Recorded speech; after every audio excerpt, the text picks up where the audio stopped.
en su experiencia y en sus mentes qué es lo que uno debe llevarse, debe tener en cuenta, ¿no? A veces leemos mucho, aprendemos bastante, pero al final no tenemos un concepto claro de la situación y nos queda poco o nada, ¿no?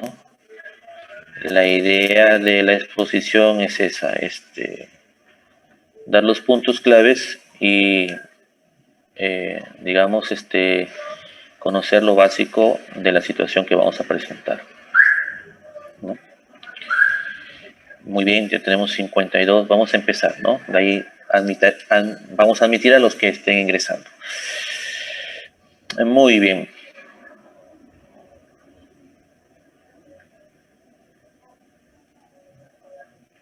Bien.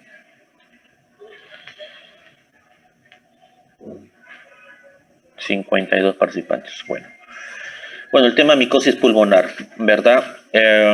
También el posgrado de maestría en investigación clínica, que es importante en mi persona para poder hacer una lectura crítica, medicina basada en evidencia, para no todo lo que sale sea verdad, ¿no? Ahorita en la pandemia, con el uso de medicamentos como el dióxido de cloro, la ivermectina, la colchicina, vitamina D, etcétera, etcétera, que a veces por vehemencia nos gana y decimos esto puede servir, pero la verdad solamente se utiliza en medicina las cosas que tienen evidencia. Y para eso es este posgrado. Muy bien. Vamos a ver micosis a manera de introducción.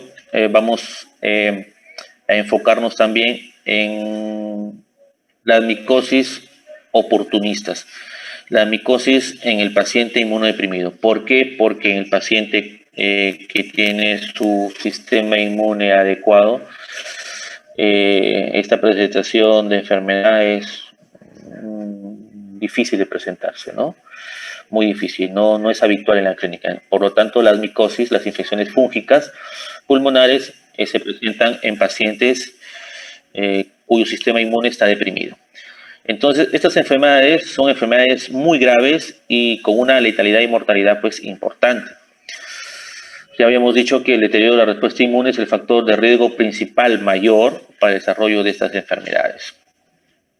Son producidas por hongos ubícuos, es decir, que se encuentran distribuidos a nivel mundial, se encuentran en la tierra, en el suelo, es decir, en todo medio, y que muchas veces forma parte de nuestra flora comensal. Cuando esta flora comensal está presente en un inmunodeprimido, puede convertirse a flora patógena. Las manifestaciones clínicas de las micosis pulmonares no son específicas, es decir, su variabilidad clínica, el espectro clínico, hace que sea difícil diagnosticarlos, por lo que la sospecha diagnóstica y el tiempo van a ser claves para que esta mortalidad disminuya.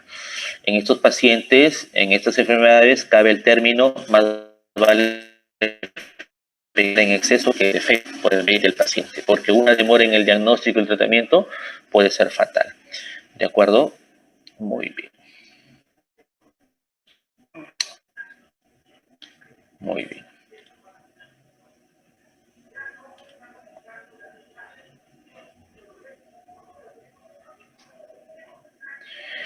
Muy bien, hay factores de riesgo, como habíamos mencionado en la anterior diapositiva. El factor de riesgo, el deterioro de la respuesta inmune, es el factor de riesgo más importante. Es así de que entre los factores de riesgo, la disrupción de las barreras naturales, es decir, una inflamación de las mucosas, cateterización de las vías venosas, heridas quirúrgicas, intubación, ¿no? En el contexto ahorita del COVID, pacientes con 1, 2, 3 meses en unidad de cuidados intensivos, es un paciente que tiene un factor de riesgo muy importante para tener una micosis pulmonar, ¿de acuerdo? Los pacientes con neutropenia prolongada, ¿no? Pacientes con neutropenia prolongada, pacientes oncohematológicos, generalmente tienen neutropenia prolongada, también es un factor de riesgo muy importante. Las neoplasias hematológicas asociadas o no a trasplante de precursores hematopoyéticos, llámese trasplante de médula ósea, por ejemplo, o enfermedad injerto contra el huésped, neoplasias malignas sólidas diseminadas, trasplantes de órganos, infección por VIH, especialmente aquellos pacientes con VIH cuyo recuento de linfocitos CD4 sea menor a 200 células por milímetro cúbico. El infectólogo, el internista, probablemente en los próximos años el médico de familia, que va a ver los pacientes con infección por VIH, dentro de su control va a ser factible el recuento de linfocitos CD4, ¿no? Si un paciente tiene menos de 200 células por milímetro cúbico, es un paciente plausible de que si tiene un problema pulmonar hay que sospechar grandemente que sea una micosis pulmonar, ¿no?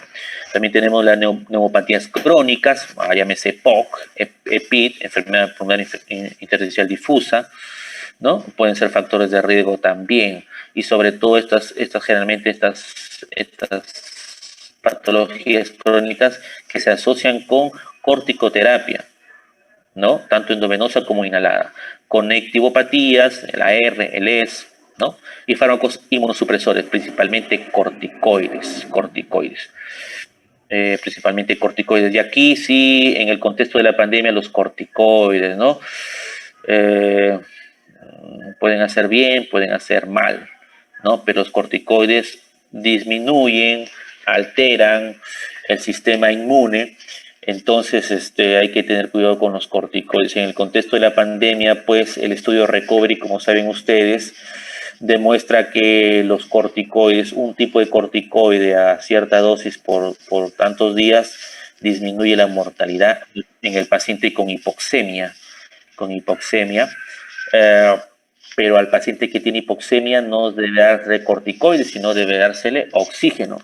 Y luego los corticoides, ¿qué estamos haciendo o qué están haciendo algunas personas dando corticoides cuando no tienen hipoxemia?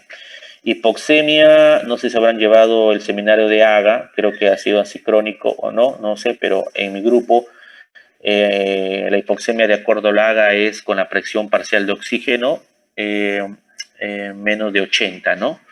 Menos de 80, de 80 a 100, presión parcial de oxígeno en el AGA normal, menos de 80, hipoxemia, si ven leve, moderada, severa, y menos de 60, insuficiencia respiratoria establecida. Solamente con ese parámetro del AGA, ¿no? Y hay otros parámetros más que te pueden decir hipoxemia e insuficiencia respiratoria. Pero lo que voy que los fármacos inmunosupresor corticoides a la cabeza, que es bastante habitual, hay que tener cuidado. Y para la micosis pulmonar es un factor de riesgo. ¿De acuerdo? Vamos a ver la primera micosis, que es la más tal vez común, frecuente, que es la aspergilosis, aspergillus, ¿no? Es la principal micosis pulmonar en pacientes críticos, es decir, los pacientes que están en unidad de cuidados intensivos, es probable que van a tener aspergillus. ¿En quiénes sospechamos aspergillus en las unidades de cuidados intensivos? En pacientes que están entrando, digamos, por una patología pulmonar o que está agregada una patología pulmonar en el contexto de otra patología grave UCI, pero que está con antibiótico de amplio espectro, digamos, meropenem, vancomicina, pipetazo, piperacilina, tazobactam, y tienes 72 horas, 96 horas y no mejora, y hay que sospechar en aspergillus, ¿no? Sospechar en aspergillus. Inmediatamente, como ya hemos dicho anteriormente, el tiempo ahí es oro, hay que dar tratamiento empírico. Destacan las especies Fumigatus, Flavur, Níger y Terrius. Fumigatus, más o menos el 90-95% de la etiología de los aspergillus, ¿no? Hay diferentes formas clínicas pulmonares, tenemos aspergilosis pulmonar invasiva, aspergilosis crónica y aspergiloma. Las características de que se presenten estas diferentes formas clínicas va a depender del tipo y la gravedad de la aspergilosis, es decir, las características del enfermo, ¿no? Si es un inmunodeprimido leve, digamos, un inmunodeprimido grave o severo, ¿no? Va a depender la gravedad que se presente estas formas de aspergilosis, ¿no? Muy bien, en cuanto a la patogenia, recordar que es un hongo filamentoso, el aspergillus, ¿no? Y nosotros vamos a inhalar las conillas. Hay un tema importante decir aquí que hay términos como colonización y términos como infección, ¿no? La mayoría de nosotros estamos colonizados con Aspergillus, ¿no?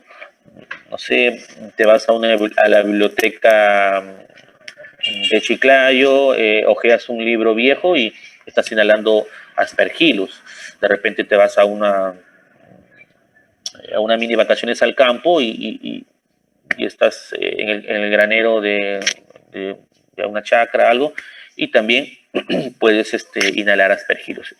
Es muy ubicuo el Aspergillus, ¿no? Entonces, nosotros probablemente, no sé, de los 40 ¿cuántos hay ahorita? Probablemente el 99% de nosotros tenemos ahí Aspergillus ahorita ahí colonizándonos, ¿no? Otra cosa es la infección. Entonces, la inhalación de estos conidios, ¿no? De 2 a 3 micras, fácilmente, pues, miren, son más pequeñas que las que de la tuberculosis, ¿no?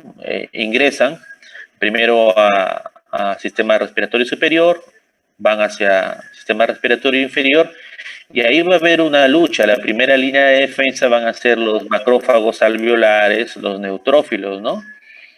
Bueno, estos, a modo de presentación, digamos, de antígenos, van a ver las proteínas surfactantes, ¿no? Lo van a presentar, se van a pegar a estos conidios y el macrófago alveolar va a luchar. Pero ¿qué pasa si nuestro sistema primario de defensa está deteriorado? Ahí viene la enfermedad, el detalle, la infección. ¿De acuerdo? Entonces, la inmunodepresión tiene un papel preponderante aquí. Esta es la relación entre el grado de deterioro inmunológico, lo que les comentaba, y el tipo de aspergilosis que va a presentar el paciente. Vamos acá en el eje de las ordenadas, el grado de inmunodepresión. Tenemos una inmunodepresión grave y sistémica, entonces el paciente va a presentar una aspergilosis pulmonar invasiva, ¿no? Pero sin embargo, si tiene un grado de inmunodepresión leve y localizada, por ejemplo, puede presentar un aspergiloma, ¿no? Inmunodepresión grave y sistémica, por ejemplo, los pacientes oncohematológicos, ¿no? Un paciente con leucemia, un paciente que ha sido trasplantado, ¿no? Leve y localizada, por ejemplo, un paciente con diabetes, pero parcialmente controlado, ¿no?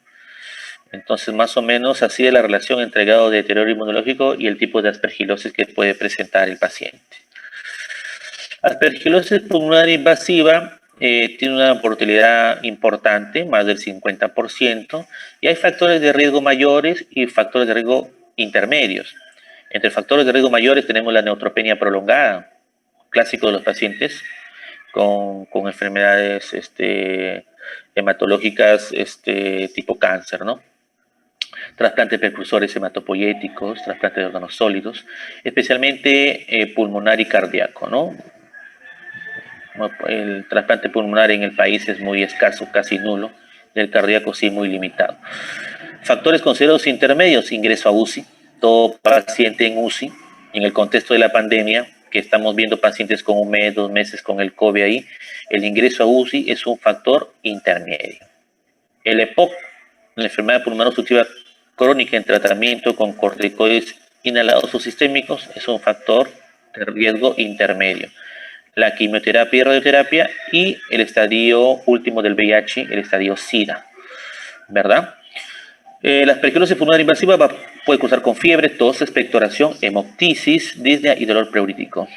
En caso de diseminación puede afectar piel, sistema nervioso central, hígado y riñones. En la tomografía vamos a ver las áreas en vidrio deslustrado con múltiples nodos y lesiones cavitadas, sobre todo en las aspergilomas. Las lesiones nodulares pueden presentar hemorragia perinodular, dando aspecto típico del signo del halo. Esto lo vamos a ver. El signo del halo no es patognomónico de la aspergilosis, ¿no? Es un signo inespecífico, pero sí muy orientativo de que en un contexto de un paciente que, como hemos visto, factores de riesgo mayores o intermedios, inmunológicos intensivos, inmunodeprimido, y que en una tomografía veamos el signo de halo, que vamos a ver el signo de halo, que hay una zona central radiopaca, y en su periferia va a haber una especie de una imagen de vidrio deslustrado. Es el característico signo del halo. si tenemos eso más lo que he dicho anteriormente, inmediatamente iniciar tratamiento sin demora. Posteriormente, en su evolución de las API, se produce necrosis periférica y cavitación con el signo del menisco aéreo o de la semiluna, ¿no? Y también puede haber el signo del halo inverso, que es, ya en la parte central va a haber más bien el vidrio ilustrado y en la parte periférica una imagen radio opaca. Estos signos radiológicos clásicamente son relacionados con aspergilosis pulmonar invasiva, pero también pueden ser imitados por otra micosis e incluso otras infecciones no fúngicas. Esto es lo que le decía sobre lo que tiene que ver con el signo del halo, sobre todo, ¿de acuerdo? Este es el signo del halo, por ejemplo, lo que decía acá en la imagen, ¿no? Periféricamente un vidrio delustrado. Esto lo describen en la imagen como un mecanismo de defensa, es una acinosis alveolar. Este es una aspergilosis pulmonar invasiva. En cambio, acá también hay un signo del halo, no muy característico, pero es un signo del halo. Acá hay un foco consolidativo, pero esto es en el contexto de un tipo de vasculitis, ¿no? Esta es una granulomatosis de Wegener. Y este es también un signo del halo con una pseudocavitación, por ejemplo, ¿no? Con otras infiltraciones y también hay condensación con un poquito de broncograma aéreo y infiltrados, pero esto es en el contexto de un carcinoma broncoalveolar.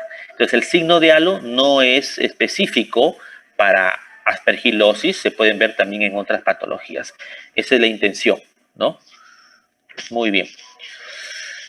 Y esta es toda una miscelánea de cómo se presenta el signo del halo, por ejemplo, en los hongos, no solamente en aspergilosis, sino también en mucor, en Cryptococcus, virus, citomegalovirus, ¿no? Bacterias, neumonías bacterianas de resolución lenta, Mycobacterium tuberculosis también puede haber, Mycobacterium avio intracelular en el contexto del paciente VIH-Sida, en parásitos, por ejemplo, Paragonimus, que lo vamos a ver después, el Paragonimus peruvianus, mexicanus, westermani, carcinoma broncoalveolar, lo que era la tercera tomografía que hemos visto, sarcoma y Kaposi en los pacientes con VIH y SIDA, granulomatosis de Wegener también en la segunda tomografía que presentamos, y así, etcétera. Esa es la miscelánea del signo del halo, ¿no?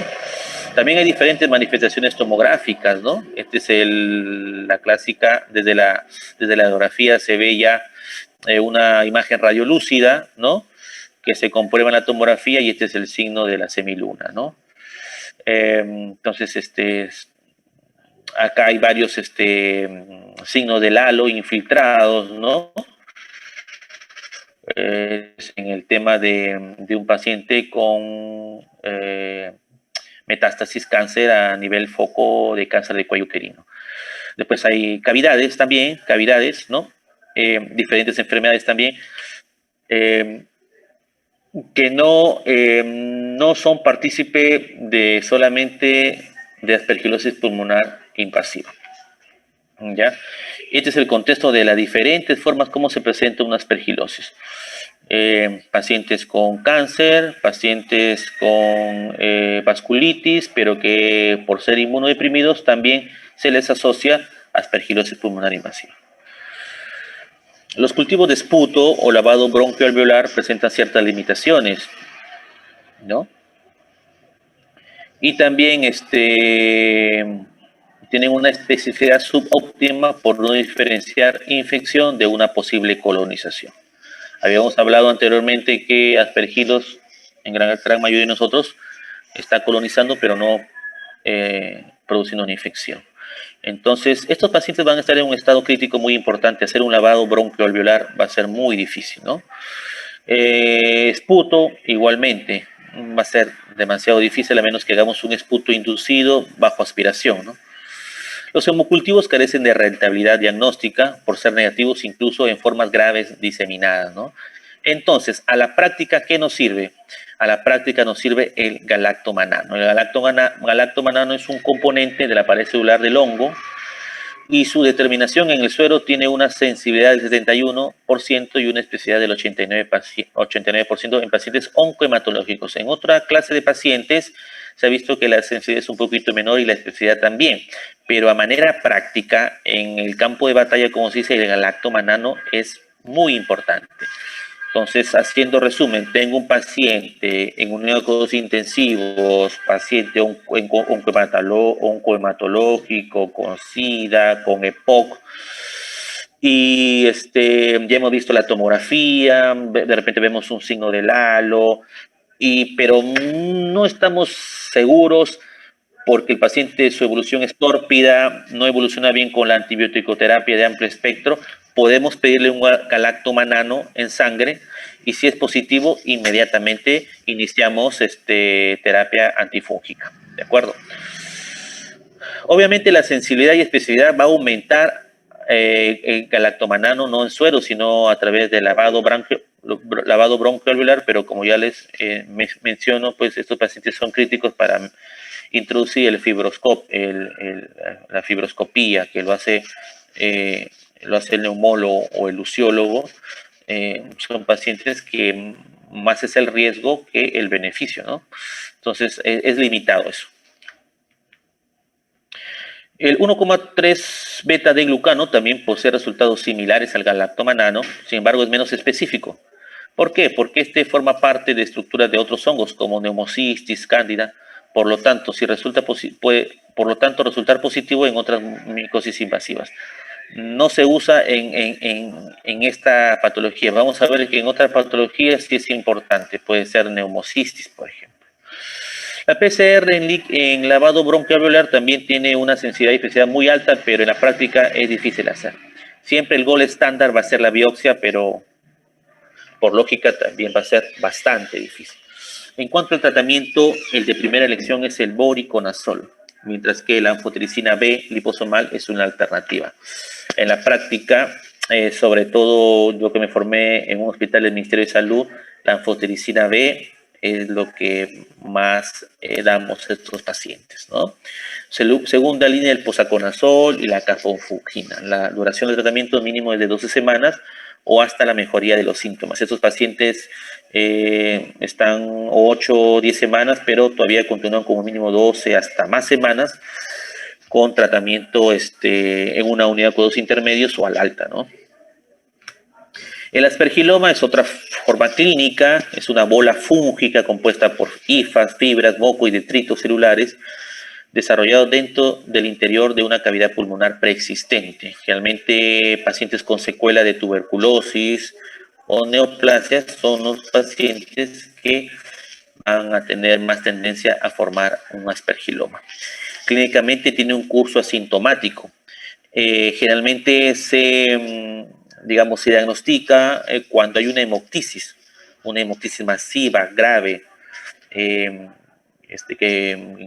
puede producir hasta un cierto grado de hipovolemia. Entonces, al hacer la investigación encontramos un aspergiloma, ¿no? Los cultivos de muestras respiratorias y los anticuerpos frente a aspergilos suelen ser positivos. El tratamiento en formas asintomáticas es el control, el monitoreo, la vigilancia, y cuando hay una hemoptisis frecuente, amenazante, el tratamiento de elección es la resección quirúrgica. La aspergilosis pulmonar crónica constituye un amplio espectro clínico secundario de la infección subaguda o crónica por aspergilos. Es decir, la aspergilosis ya se vuelve ahí convive, ya se vuelve crónico en este paciente, ¿no? Predomina, miren, en los lóbulos superiores y su diseminación es excepcional. ¿Quiénes son estos pacientes que van a presentar aspergilosis pulmonar crónica? Realmente los pacientes con EPOC. Pacientes con EPOC, con corticoterapia, son los clásicos que pueden presentar una aspergilosis pulmonar crónica. Obviamente están los tuberculosos, otras micobacterias, el asma, neoplasia pulmonar y las bulas. Las bullas pulmonares o bulas, ¿no? Que son bolsas de aire, ¿no? Con paredes delgadas. La clasificación más aceptada subdivide la aspergilosis pulmonar crónica en 3 formas: la cavitaria, la necrotizante y la fibrosante. No vamos a entrar en detalle esto, pero son las tres formas clásicas de aspergilosis pulmonar crónica. Y las características que se presenten, esto va a depender de, bueno, más o menos cómo está su sistema inmune, ¿no? Vamos a pasar a otra micosis que se presenta más en pacientes diabéticos, que es la mucormicosis, producida por hongos del orden de los mucorales. Ahí los géneros más implicados es Rhizopus mucor y Rhizomucor. Se va a adquirir por inhalación a través de soluciones o a través de heridas en la piel y las mucosas.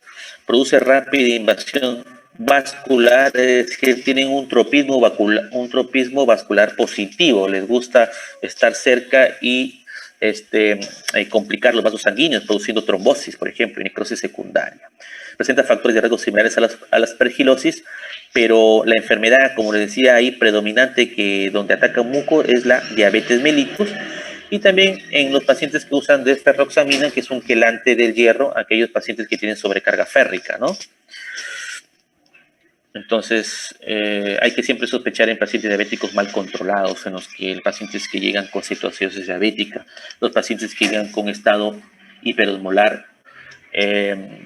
o sea, complicaciones agudas de la diabetes mellitus, pueden presentar mucormicosis, ¿no? La forma de la mucormicosis que se presenta mayormente es la rinocerebral o la rinoorbitaria, ¿no? La afectación pulmonar del mucor, bueno, no he visto un mucor pulmonar, yo he visto más mucor, como le decía, rinocerebral, con bueno, con pronóstico malo, al final fallecieron los pacientes. Entonces, pero miren, de la afectación pulmonar también una mortalidad bastante alta, ¿no? 75%. Cursa con disnea, todo dolor torácico y hemoptisis también. Ocasionalmente masiva la hemoptisis. Los hallazgos radiológicos son muy variados.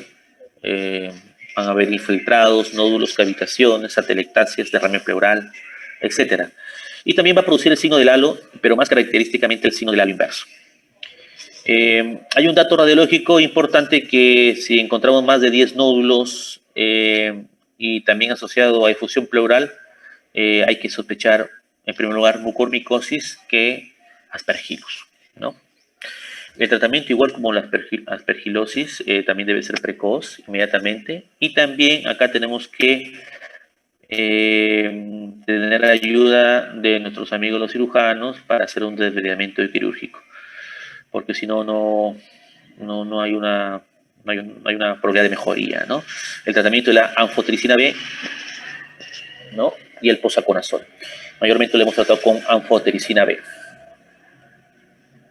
Esta es una experiencia latinoamericana, ¿no? Generalmente busco literatura latinoamericana en estos casos porque los pacientes que más, por genética, por idiosincrasia, cultura, se asocian a nosotros más, ¿no? Entonces aquí este es un reporte de 4 casos de un estudio paraguayo, donde los 3 han fallecido, ¿no? Ahí se ve, por ejemplo, esta es una paciente diabética, ¿no? Ya en shock séptico y se ve pues por fuera. Este es un iceberg, ¿verdad? O sea, vemos solamente la punta, pero por dentro hay una infección importante, ¿no? Entonces aquí se ve pues zona de necrosis, ¿no? Que compromete la órbita, en la región malar, ¿no? Cavidades orales y esto a través del sistema venoso también afecta el sistema nervioso central. Este es una paciente con una necrosis a nivel de paladar duro. Y este es un paciente diabético que hay un edema periorbitario bilateral y también aquí se ve una fístula de pus. Entonces acá hay toda una infección, ¿no? Por dentro importante a nivel de región malar izquierda. Pacientes con una alta tasa de mortalidad fallecieron según la revista. Muy bien, vamos a ver otro hongo importante ahí, oportunista también, que es el criptococo, ¿no? Principalmente Cryptococcus neoformans y Cryptococcus gattii, ¿no? Son ubicuos también, se aíslan en suelos, especialmente en aquellos transitados por aves y murciélagos, ¿no? Doctor, aprobé el curso de Medicina 2, todos los cursos de este ciclo. Me voy, por ejemplo, no sé, se me ocurre a Moyobamba, Tingo María, a las cavernas ahí para ver las estalactitas, está bien dicho, no sé. Y ahí viven bastantes murciélagos, ¿no? Y en la defecación de los murciélagos están los Cryptococcus, pero como tú tienes tu sistema inmune importante, puede que no haga la enfermedad. Pero un paciente con VIH-Sida, que sea tu paciente con VIH, ¿no? Está prohibido, pues, ¿no? Inclusive también hay aves como las palomas, ¿no? Que el paciente, por ejemplo, inmunodeprimido, sobre todo VIH, no puede estar junto o tener acceso a la crianza de estas aves, ¿no? Porque puede fácilmente adquirir la infección por Cryptococcus. La capacidad invasiva del Cryptococcus se debe a que este organismo tiene una cápsula polisacárida, ¿no? Con propiedades antifagocíticas, es decir, los macrófagos ahí alveolares van a tener dificultad para poder neutralizar a este Cryptococcus. El principal factor de riesgo es la infección por VIH, especialmente con niveles de CD4 por debajo de 100 células por milímetro cúbico, ¿no?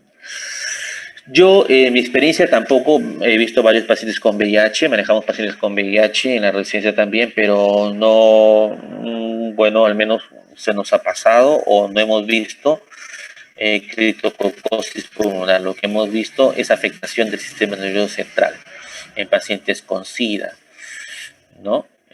Hacen una criptococosis cerebral. Difícil de tratar y muchos con un pronóstico malo.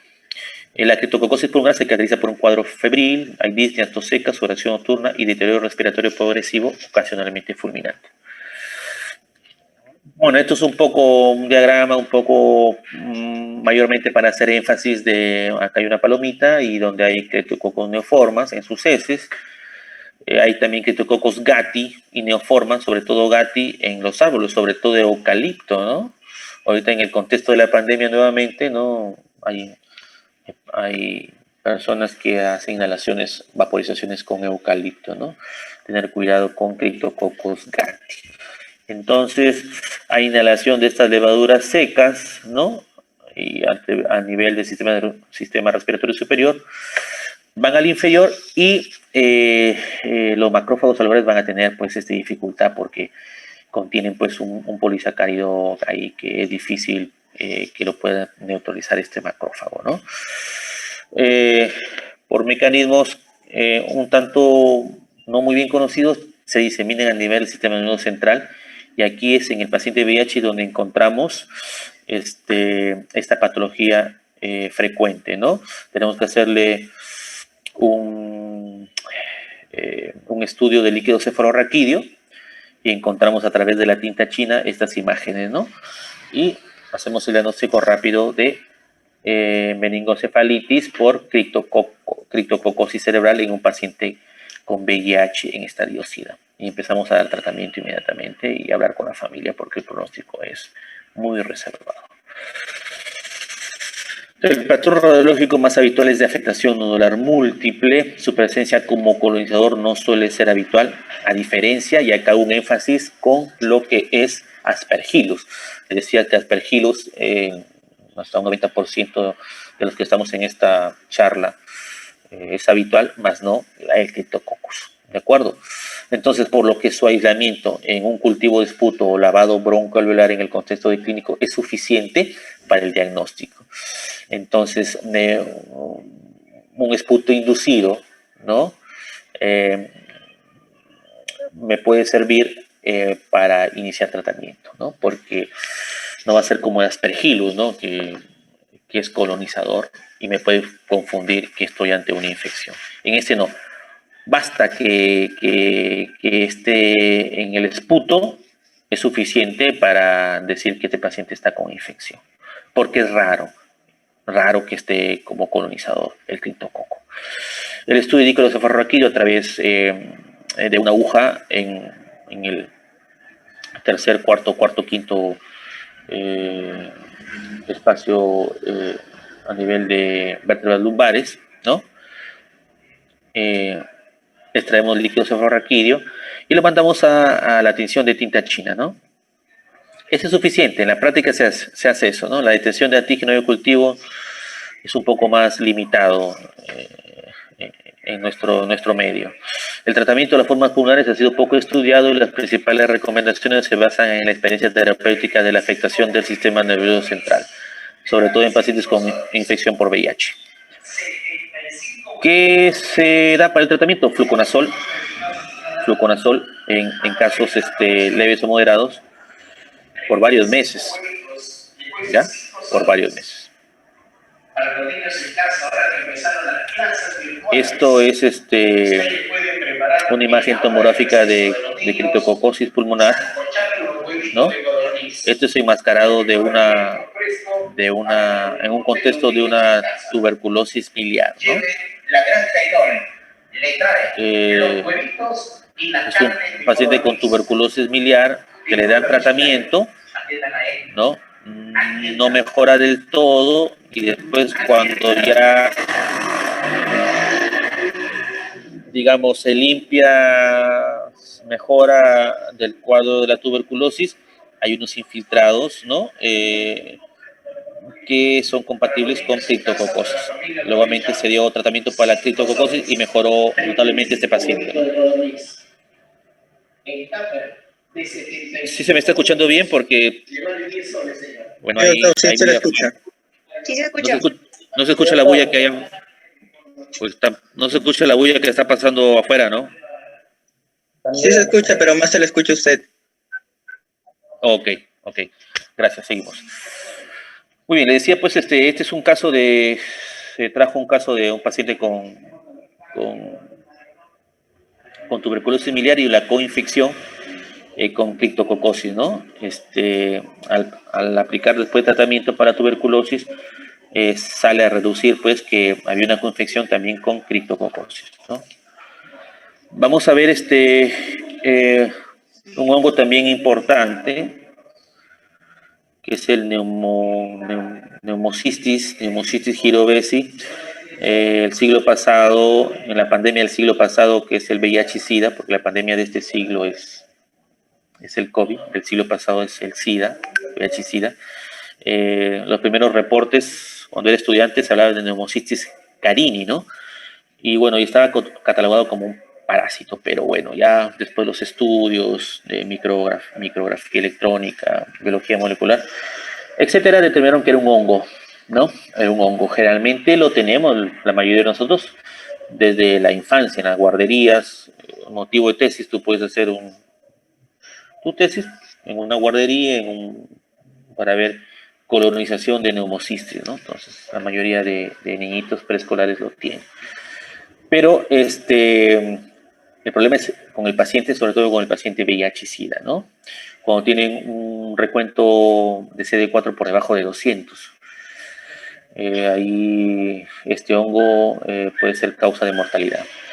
Entonces, estos pacientes se presentan con fiebre, tos seca y una disnea que va en un aumento progresiva, ¿no? Entonces, si tú tienes un paciente con VIH, aún no recibe targa, la terapia antirretroviral de gran actividad, y ha empezado con una disnea, una polinia, una taquinia, que eso empeora, sacas tu radiografía y empiezas el tratamiento inmediatamente, hospitalización con sospecha, en primer lugar, neumonía por Pneumocystis en el contexto de un paciente con VIH-Sida, ¿no?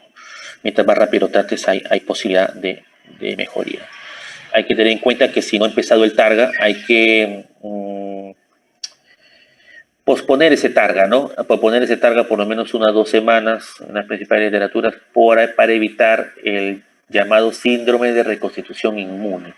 Es un síndrome paradojal, digamos así, es como,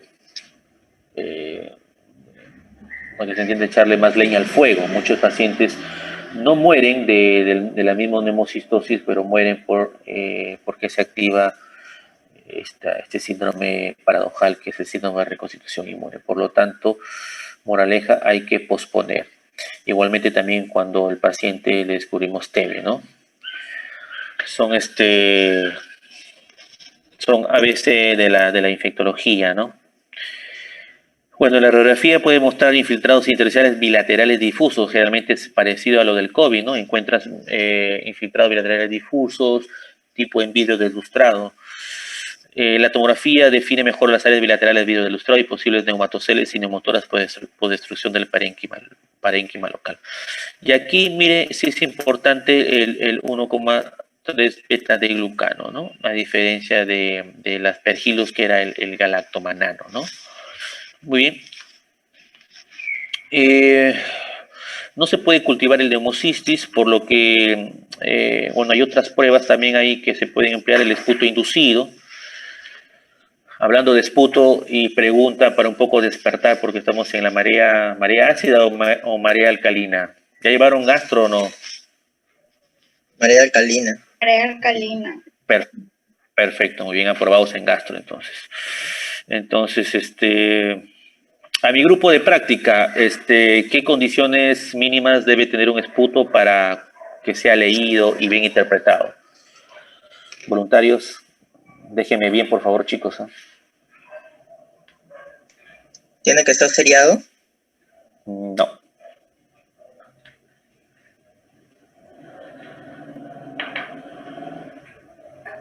Más de 25 leucocitos, menos de 10 células epiteliales. Exacto, muy bien. Aprobado. Entonces el esputo, para que sea un esputo de calidad, ¿no? Y no nos pueda confundir, tiene que tener ese acápite, ¿no? De mayor de 25 leucocitos y menos de 10 células epiteliales, porque puede ser un contaminante, ¿no? Entonces a este paciente, por ejemplo, con neumocistis girovesi, o sea, la sospecha, hay que hacerle un esputo inducido. ¿Cómo se hace el esputo inducido? Se nebuliza al paciente con una solución no fisiológica con cloruro de sodio al 3%, por ejemplo, ¿no? Entonces va a hacer que haya mayor producción de esputo, de que salga ese esputo de partes inferiores del árbol traqueobronquial y nos pueda servir. Obviamente, bien hecho, vamos a tener eso de más de 25 leucocitos y menos de células epiteliales. Y en este esputo inducido, podemos tener un estudio de neumocistis, ¿no? Sobre el tratamiento en pacientes con VIH, el de elección, miren, un medicamento antiguo de bajo costo es el trimetoprim sulfametoxazol o el cotrimoxazol, ¿no? Durante 21 días. Alternativas pueden ser la pentamidina, dapsona, etcétera. A veces con combinación de clindamicina y primaquina en función de la gravedad. En forma grave se recomienda asociar corticoides, igualmente como en las formas graves también de TB. A veces en un paciente con VIH también se agregan corticoides, ¿no? Además se debe retrasar la terapia antirretroviral al menos 2 semanas, como ya le habíamos dicho, probablemente para evitar el síndrome de reconstitución inmune. Esta es una radiografía y una tomografía de neumocistis, ¿no? Neumocistis girovesi. Entonces vemos, por ejemplo, en la tomografía infiltrados bilaterales, ¿no? Y en la tomografía a modo también especie de infiltrados, a modo también un poco de vidrio deslustrado. En el contexto de un paciente con VIH sin targa y recuento de células CD4 bajas, neumocistis girovesi, hasta no demostrar lo contrario. Muy bien, estas son las principales micosis pulmonares. Nos hemos centrado en las micosis pulmonares oportunistas, ¿de acuerdo? Porque es lo que mayormente van a ver, ¿de acuerdo? Ahora vamos a pasar brevemente a lo que es parasitosis pulmonares. También vamos a ver lo que es más frecuente ver. Sabemos que el Perú es un país del tercer mundo en vía de desarrollo, y a pesar de eso, por las políticas económicas, sociales, culturales, el COVID ha desnudado mayor nuestro sistema de salud, lo ha desnudado completamente al resto del país. Ya nadie es ignorante cómo se encuentra la salud en nuestro país, aquí en Latinoamérica. Entonces, las parasitosis son prevalentes por lo predicho. Se suman pues la desnutrición, las inmunodeficiencias, ¿no? Y sobre todo en regiones tropicales nos encontramos entre, a ver lo que saben de geografía, creo que entre el trópico de Capricornio no recuerdo bien, Capricornio, trópico de Capricornio con el trópico de ¿qué? De Cáncer, creo. No recuerdo bien, pero es la zona tropical donde las parasitosis pues abundan allí, ¿no? Abundan. Más alejado de estos trópicos, es decir, en los extremos, las parasitosis disminuyen.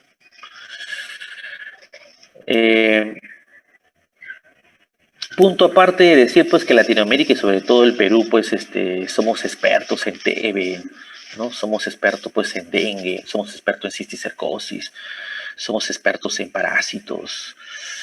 Vamos de aquí a ver a hablar de un maestro que ha muerto hace poco, el doctor César Náquera, un parasitólogo pues peruano conocido a nivel latinoamericano y mundial, ¿no? Que se regocijaba al hablar de parásitos. Tuve la suerte todavía en vida en Cayetano, en el Loaiza, escuchar una ponencia del profesor César Náquera, ¿no? Cómo gozaba al hablar de parásitos. Toda una vida dedicada a la parasitología, ¿no? Entonces somos expertos o somos exportadores, ¿no? No va a venir un suizo, un americano, un europeo a hablarnos de parásitos a nosotros, ¿no? A hablarnos de dengue, de tuberculosis, ¿no? Un neumólogo, por ejemplo, experto en tuberculosis aquí, pues probablemente da charlas en Estados Unidos, en Suiza, en Alemania, en Canadá, por decirlo menos. Entonces, bueno, los parásitos pueden producir síntomas respiratorios mediante 3 mecanismos. Primero, ante un estímulo van a gatillar un estado de hipersensibilidad, ¿no? Con respuestas de tipo IgE, ¿no? IgE. Tú, un paciente, quieres ver que tiene alguna parásitos en general, tú le pides un hemograma y probablemente los eosinófilos van a estar aumentados. Y también puedes pedir un dosaje de inmunoglobulina E, y si está aumentado, pues te dedicas a buscar o este paciente tiene un estado alérgico o un estado donde hay un parásito involucrado ahí, ¿no? También otro mecanismo es la invasión directa del parénquima pulmonar o el espacio pleural, directamente por el parásito, ¿no? Y la migración de los órganos infectados. Es decir, tu casa vecina se incendia, al rato se va a incendiar también tu casa. Y lo vamos a ver sobre todo en lo que es amebiasis, ¿no? Accesos hepáticos amebianos, ¿verdad? Y precisamente la amebiasis puede dar síntomas causados por accesos amebianos que se desarrollan en distintos órganos a partir de una diseminación hematógena. Las amebiasis generalmente se dan en el Perú, Loreto, Iquitos, Madre Dios, y lo más cercano a nosotros, Piura, sobre todo bajo Piura, amebiasis, ¿ya? Muy bien, entonces la diseminación puede ser hematógena. Entonces el acceso que va al pulmón generalmente es un acceso que está a veces en el hígado, ¿no? Recuerden, la amebiasis da problemas generalmente gastrointestinales, ¿no? Pacientes, por ejemplo, niñitos, jóvenes en el Bajo Piura, a veces el agua no está muy clorada, potable, o a veces en el Alto Piura toman agua de los ríos, en las selvas de las lagunas, y pueden adquirir la amebiasis. Da un problema gastrointestinal, diarrea, eso, pero a veces pueden dar estos accesos amebianos, ¿de acuerdo? Entonces el acceso amebiano generalmente en el hígado va a pasar por continuidad más que todo hacia el pulmón y sobre todo a la pleura, ¿no? Entonces, ¿cómo sospechamos a nivel pulmonar que un paciente tiene amebiasis? Por la característica vómica, ¿no? La característica vómica es una expulsión masiva, aguda,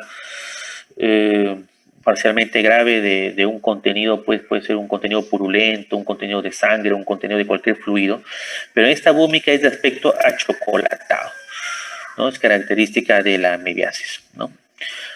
Otra parasitosis pulmonar ahí importante es lo que pasa con el quiste dactílico. El agente etiológico es el Echinococcus granulosus. Mayormente en los camales, los perros los alimentaban con vísceras del ganado caprino, ovino, ¿no? Vacuno. Entonces ahí adquirían el quiste dactílico. Recuerden que el hombre es un hospedero accidental del Echinococcus granulosus. El definitivo es el perro, el intermediario la oveja puede ser, ¿no? Entonces, accidentalmente el hombre adquiere la infección Muy bien, entonces se puede presentar con quistes de gran tamaño, el quiste hidatídico, ¿no? A veces, hace poco he visto particularmente a una señora que ya había sido vista por el neumólogo y también había sospechado, porque en la radiografía se veía toda como una pelota, una bola en el pulmón derecho. Y le estaba solicitando ya estudios más profundos, pero la había mandado con el internista por un problema renal, ¿no? Problema renal. Curioso, no es muy frecuente verlo, pero sucede, ¿de acuerdo? Muy bien. Este es el acceso mediano, por ejemplo, esto es un caso, a propósito de un caso con empiema pleural derecho, ¿no? En la radiografía se ve pues el acceso más abajo también por continuidad, el acceso hepático mediano y que a nivel pulmonar ha complicado con una efusión pleural. Le dan tratamiento con metronidazol, etcétera, pero la evolución es tórpida. Y en el control, bueno, ya hay una efusión pleural o derrame pleural masivo, derecho. Bueno, y tuvieron los médicos para, a pesar del tratamiento, pues, como todo acceso, hay que drenarlo. El ABC de la medicina, todo acceso hay que drenarlo. Entonces aquí hay tubos, pues, de drenaje, tanto a nivel de hígado como a nivel de pleura, ¿no? Y con mejoría, por suerte, de este paciente. En la hidatidosis pulmonar vemos casi curioso, casi muy parecido al caso que le contaba de una señora, ¿no? Pero este es de un paciente varón de 11 años, ¿no? Entonces, un quiste hidatídico. Quiste hidatídico. Aquí, pues, esos quistes tienen que operarlo, ¿no? Generalmente no produce mucha disnea, pero cuando produce mucha disnea y hemoptisis o otras sintomologías, sí hay que operar. Muy bien, vamos a hablar también sobre un parásito importante. También tuve la suerte de que me enseñara el codescubridor del Paragonimus peruvianos, el biólogo, doctor en biología, el doctor Nicanor Ibáñez. Fue el descubridor, ¿no? Los que han hecho más investigación sobre Paragonimus son los japoneses. Y de ahí también los mexicanos, brasileños. Los peruanos, como siempre, pocos. Uno de los pocos investigadores fue el doctor Nicanor Ibáñez.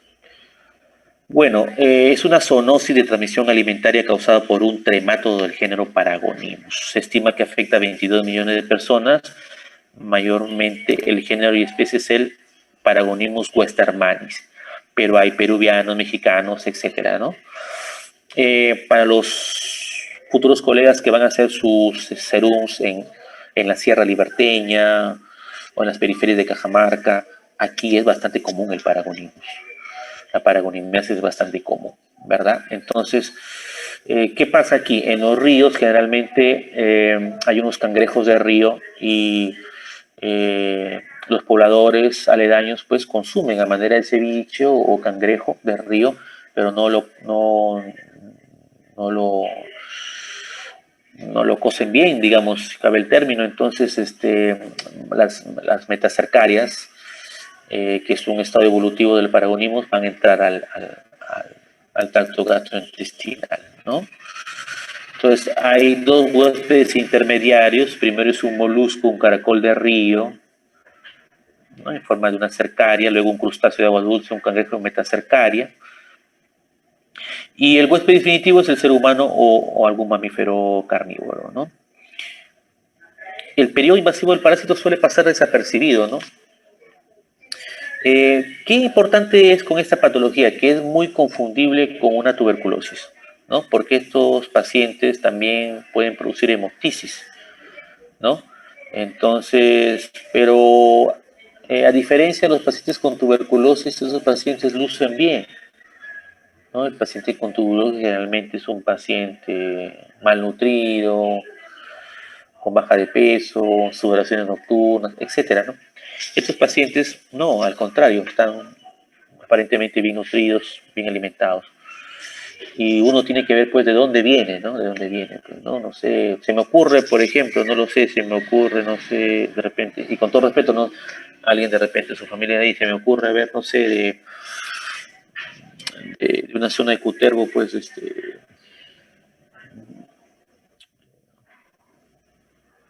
una zona de Cutervo, una zona de Cajamarca, en Cajabamba también hay, en Cajabamba hay, ¿no? En la Sierra Liberteña. Entonces, hay que sospechar también de dónde viene el paciente, ¿no? Para no ser tuberculosis. En la literatura hay casos puntuales a propósito de casos que lo han tratado como tuberculosis y al final era una paragonimiasis, ¿no? ¿Ya? Entonces, esto es lo que se confunde con la tuberculosis. En la radiografía de tórax muestra lesiones infiltrativas o cavidades pequeñas.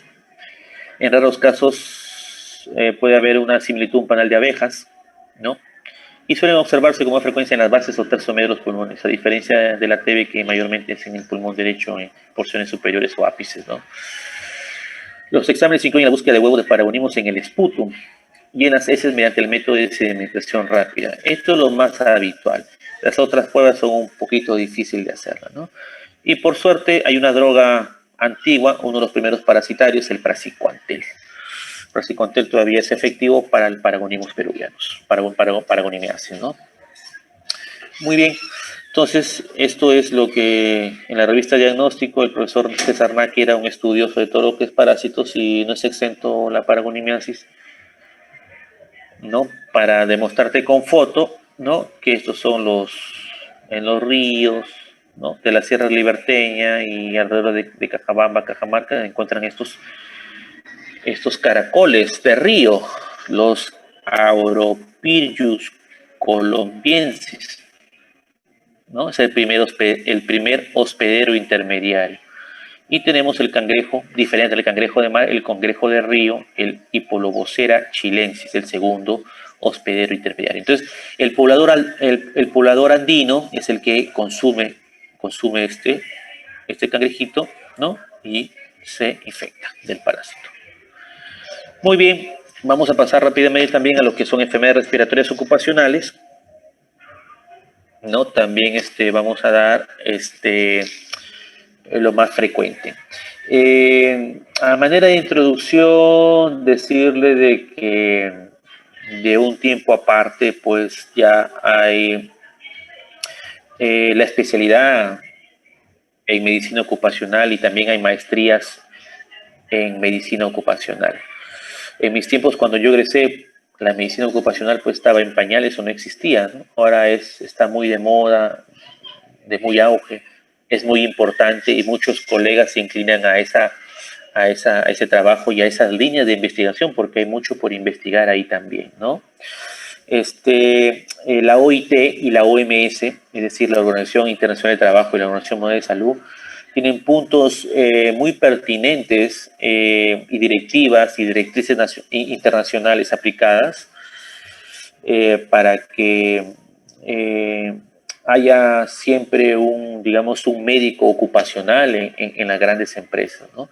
Para que cada cierto tiempo sus trabajadores puedan pasar un control y se puedan detectar enfermedades ocupacionales. Nosotros vamos a enfatizar sobre las enfermedades respiratorias ocupacionales. ¿De acuerdo? Estamos hablando en general de las enfermedades ocupacionales.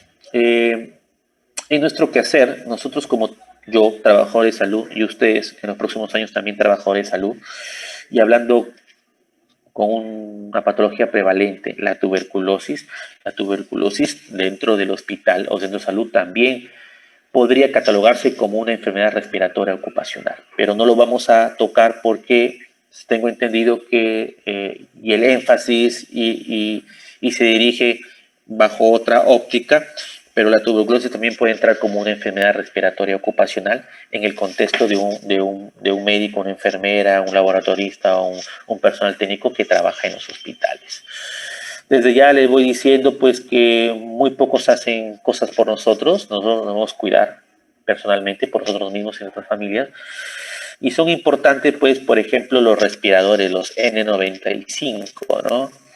Los N95 para evitar contagio de la tuberculosis. Sobre todo tuberculosis multidrogo resistente y extremadamente resistente. Recuerden que el tamaño del Mycobacterium tuberculosis está alrededor de 4 micras. Entonces, al no usar un respirador adecuado, tú te puedes contagiar de tuberculosis. Hay el término tuberculosis latente, ¿no? Yo terminé en el 2005, estamos en 2021 y desde ahí estoy en los hospitales, ¿no? Entonces yo fui malo en matemática y en aritmética, creo que son 16 años o 17, no lo sé. 16, 17 años probablemente teóricamente conviviendo con el Mycobacterium tuberculosis. Y si yo le cuento el pregrado, bueno, ahorita ustedes por la pandemia no están yendo a los hospitales, pero bueno, cuando estaba en tercero, cuarto, quinto, sexto año, yo iba a los hospitales. Bueno, yo iba a los hospitales de más antes, ¿no?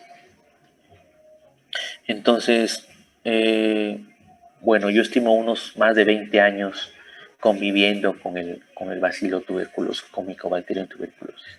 El día que hago una enfermedad oncológica o de repente VIH o de repente una desnutrición o una diabetes, por ejemplo, podría manifestarse ese Mycobacterium tuberculosis que ahí está.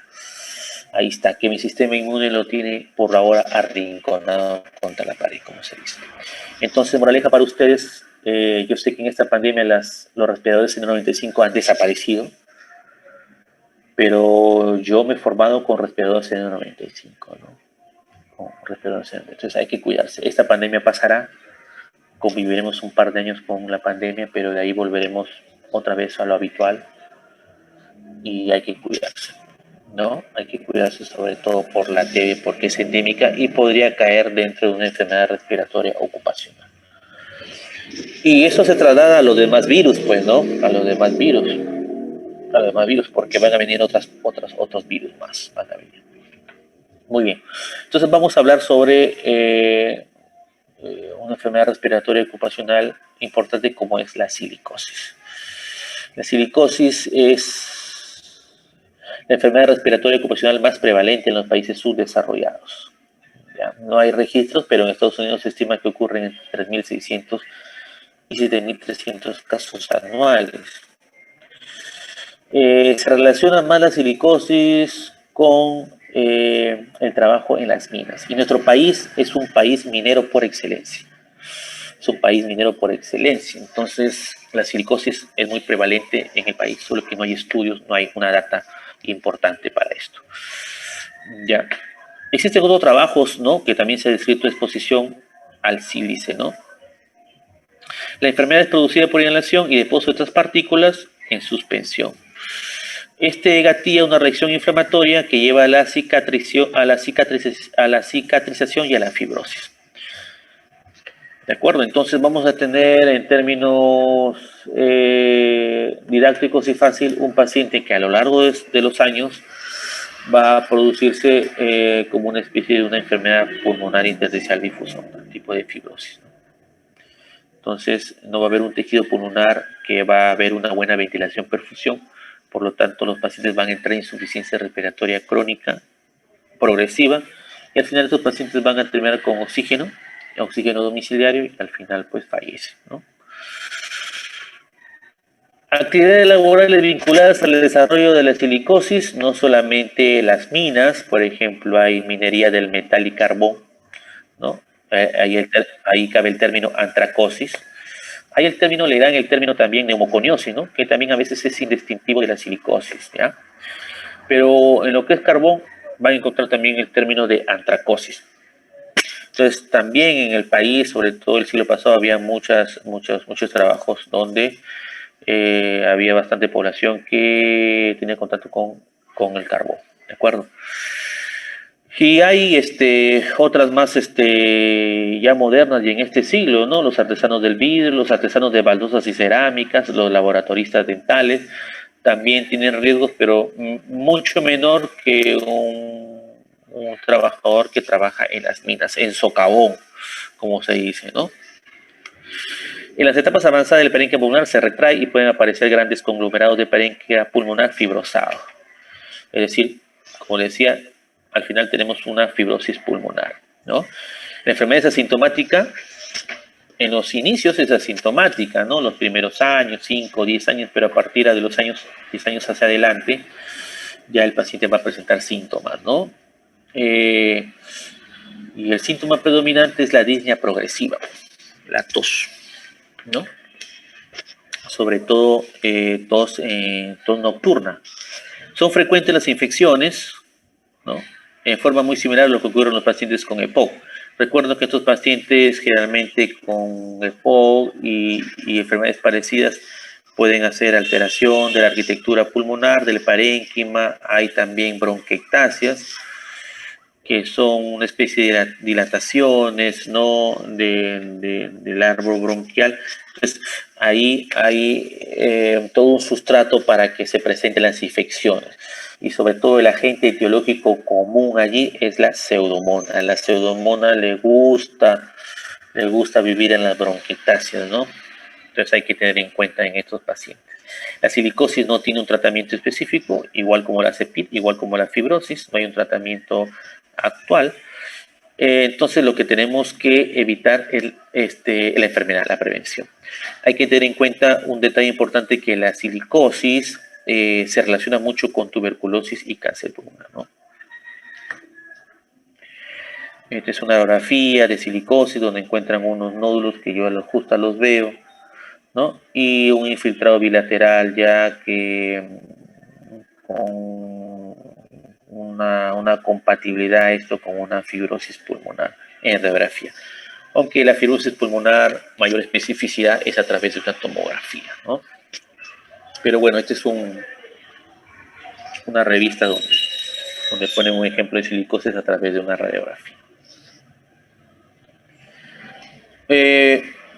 Otra enfermedad bastante prevalente es el asma ocupacional. Hay que diferenciarlo del asma, bueno, propiamente dicho, ¿no? El asma que se presenta desde la niñez, que puede tener periodos de silencio, pero que ese asma lo va a tener durante toda la vida. El asma es una enfermedad que no tiene cura, es una enfermedad que tiene picos de exacerbación, ¿no?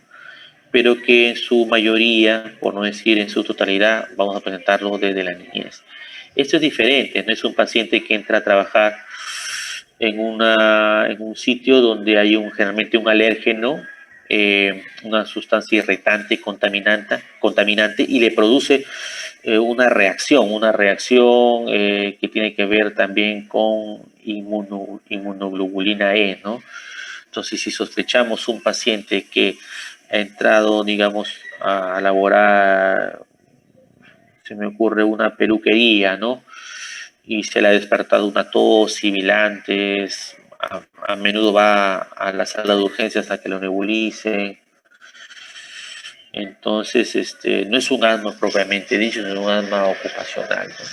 Obviamente irá al neumólogo, que le realizará sobre todo pruebas de función pulmonar, realmente una espirometría, ¿no? Y a través de radiografía determinará que ya es un asma del adulto, es un asma que tiene que ver con el trabajo realizado, ¿ya?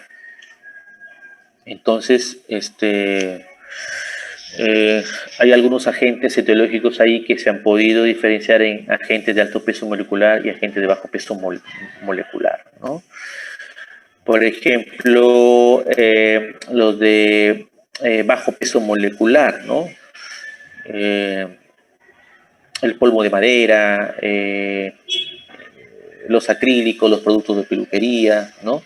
Son agentes que van a estar suspendidos y van a ser inhalados y pueden gatillar una respuesta inmunogénica que puede producir una broncoconstricción del árbol de los bronquios y producir una sibilancias, ¿no? Y los de alto peso molecular, pues por su alto peso molecular generalmente van a ser menos inmunogénicos, por decirlo así. Hay hongos, pescados y crustáceos, algunos alimentos lácteos en polvo, alérgenos animales. En mi poca experiencia que tengo yo de tratar pacientes en la consulta ambulatoria,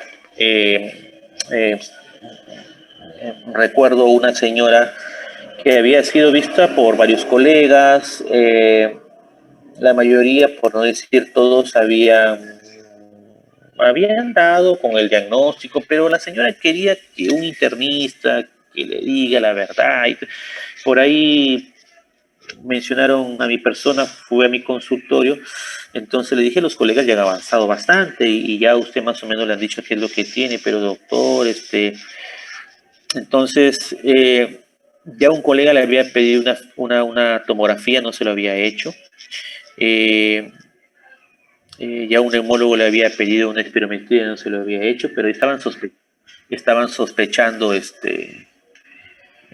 un proceso alérgico, ¿no? Porque la señora siempre paraba con sibilantes, picazón en la garganta, tos, ¿no? Y al caminar cierta disnea, ¿no? Entonces le dimos un tratamiento con antihistamínicos, broncodilatadores, mejoría parcial, le hice el énfasis que no iba a mejorar del todo y se le pidió un panel alérgico y un hemograma y una inmunoglobulina E. ¿Qué pasó, chicos? El hemograma de eosinófilos aumentados, ¿no? Creo que 12% de eosinófilos, inmunoglobulina E 5 veces el valor normal, ¿no?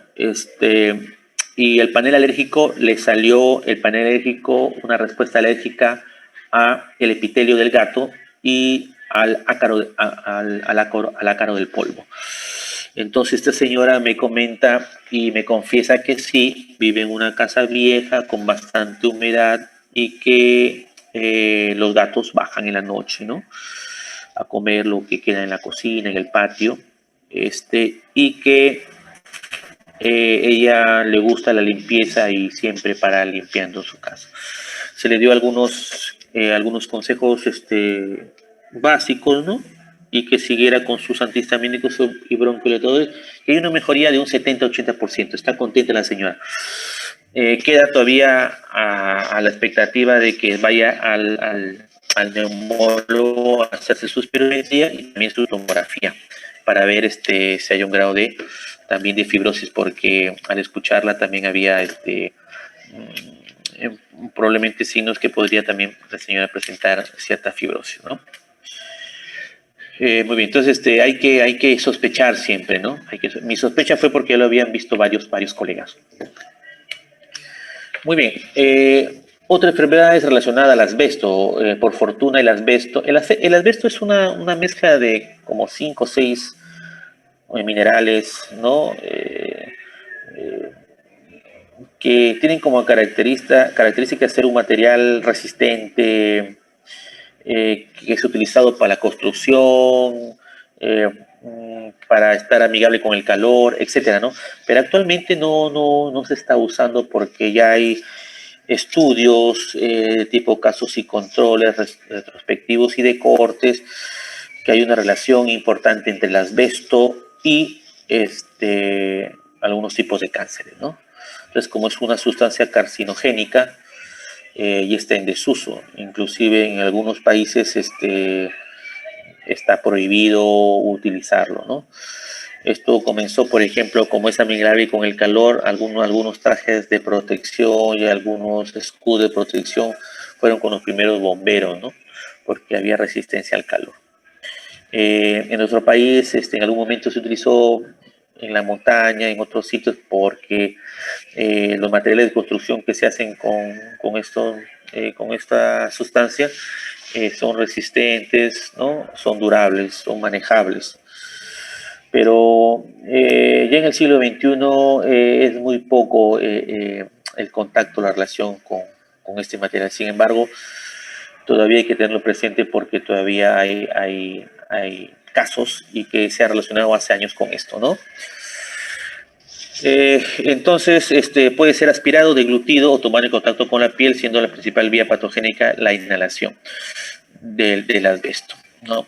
Del asbesto o del amianto, también conocido. Mesotelioma, una neoplasia de células del mesotelio, habitualmente de la pleura, constituye una manifestación casi exclusiva de la exposición al asbesto. Es decir, no sé, el 99.9% de los mesoteliomas, por exagerar, es debido a que ha habido un contacto con asbesto en años anteriores, ¿no? Suele presentarse con derrame pleural tipo exudativo y o como un tumor de la pleura.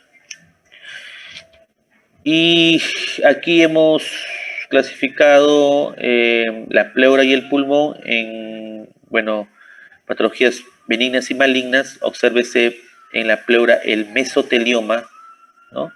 Y a nivel de pulmón, cáncer de pulmón y también cáncer de laringe.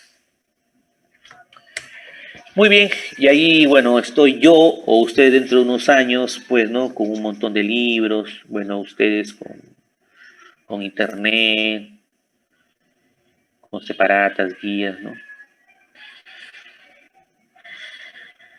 Y acá hay algo muy importante que a veces siempre lo hago recordar, que la medicina es la ciencia de las probabilidades, ¿no?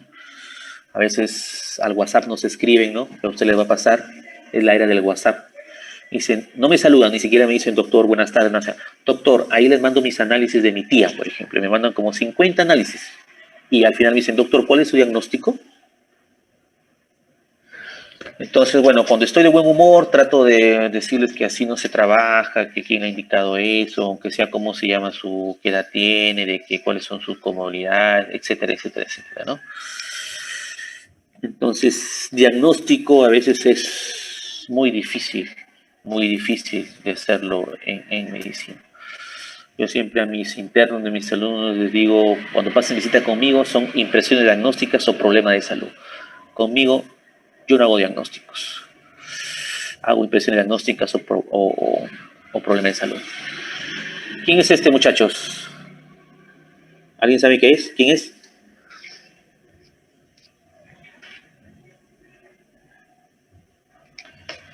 Ese mismo. ¿Nadie? No, doctor. Es William Osler, Sir William Osler. Para mí el médico internista por excelencia, ¿no? William Osler. Él decía que la medicina es la ciencia de la incertidumbre y el arte de la probabilidad. Muy bien, chicos, si hubiera alguna pregunta.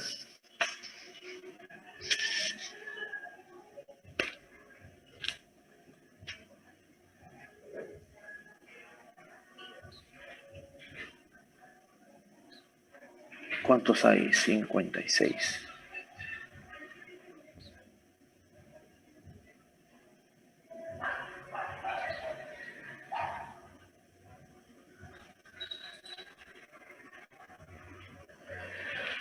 ¿Alguna pregunta al auditorio?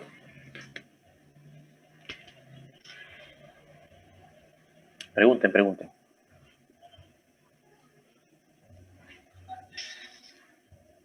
¿Quedó todo claro? ¿No se ha entendido nada?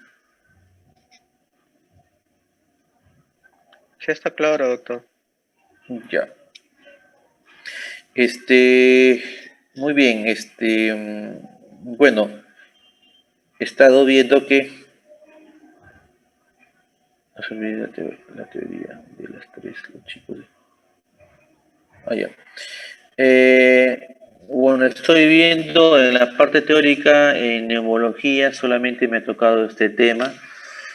De ahí ya no, otro tema. Póngale énfasis, por favor, a lo que es tuberculosis, chicos, a lo que es derrame pleural, creo que ya lo tuvieron o no, y de neumonía, ¿no? Esos son, creo que, los tres pilares ahí que cuando estén en internado y como futuros colegas, lo van a desarrollar y tienen que saber bien, ¿ya? Esta parte que hemos hecho, esta charla, bueno, no es tanto muy frecuente, era necesario un poco saber, tener un poco de conocer aspectos básicos, pero lo que tienen que hacer bastante énfasis es en lo que les he dicho, tuberculosis, neumonía y efusión pleural o derrame pleural. Muy bien, de aquí la teoría que nos vamos a ver es, creo que en cardiología, creo que tengo cardiopatía isquémica y crónica, en lo que he visto. Y de ahí con mi grupo, pues, vamos a seguir haciendo lo que tenemos que hacer con los seminarios, los casos clínicos. Muy bien, al no ver nada más, chicos, bueno, que la pasen bien, sigan estudiando y ya nos veremos en otra ocasión. ¿De acuerdo?